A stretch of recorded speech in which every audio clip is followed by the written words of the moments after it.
Hello, I'm Timmy Hansen. This is my brother Kevin. We race in the Peugeot 208 WRX, and we're here today to show you guys around Lohéac in France. We're here at the start of the track.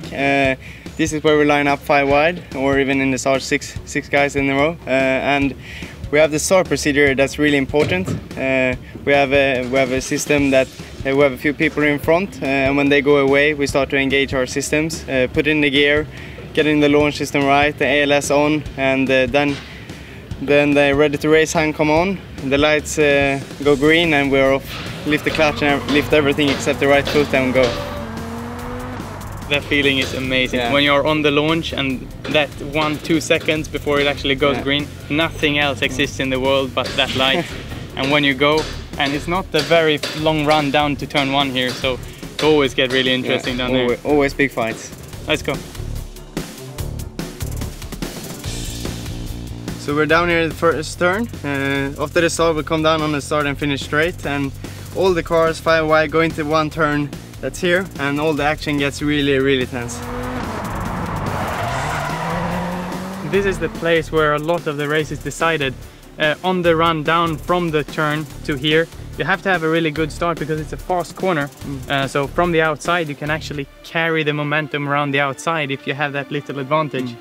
And in rallycross the races are so short, so the start is very important, and this is the corner to look for and to make the difference. Yeah, in some tracks you can see that starting from the outside and making the best start isn't always the winning part. Maybe you come on the outside and you can never get placed because the inside guys push out, but in this turn you can really come from the outside and take the start. Yeah, and it really opens the racing up. Yeah. And you know, wherever you start on the line you can be first out of this corner. So let's move on. We're gonna look at the Joker entry and that corner. Yeah. So here we are at turn 3. We have come through turn 1, which is quite a fast right-hander on tarmac, 4th gear, and into gravel and the fast left. The gravel is very grippy on this track, so it's really fast, that one as well, 4th, 5th gear. So you have high speed coming into this hairpin, having to brake hard before this hairpin, and the split for the Joker or the normal track. As Timmy says, this is a hairpin, so the speed gets down really slow, and the Joker split is just after, so you will not know who will take the Joker in front of you. Maybe no one does, and maybe it does. So it's really hard for the spotter to see from the top who's going to take it. So it's really last minute for driver to see if he's going to take it or not. We will take it through the Joker, and also Timmy can explain a bit, like we're going around on the outside here of the track on the normal lap. It's really fast. It's a full throttle right-hander back onto gravel, and another very fast right. But the Joker is really interesting, so we want to show you that. So we're in the Joker lap. We've just come over a big jump that's just before here when we're entering the chicane, where you take a big amount of curb, getting the car landing and going straight into the right, and before the exit of the Joker lap. It's really push Joker lap on this track. After you fly, you just need to brake afterwards and get your car onto this curb to get the good flow in the exit of the Joker lap.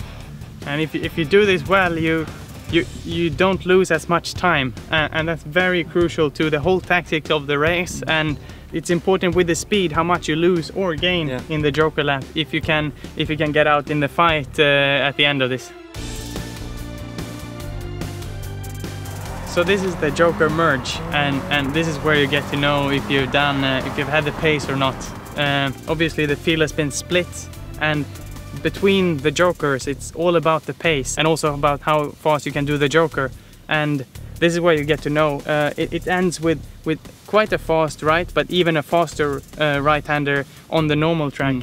So the outside track carries more momentum going out here and into the actual merge. And if you have the guts to do it, you can dive on the inside from the normal lap into this next corner and get the overhand on the guy from the Joker, because you have the inside for the next one.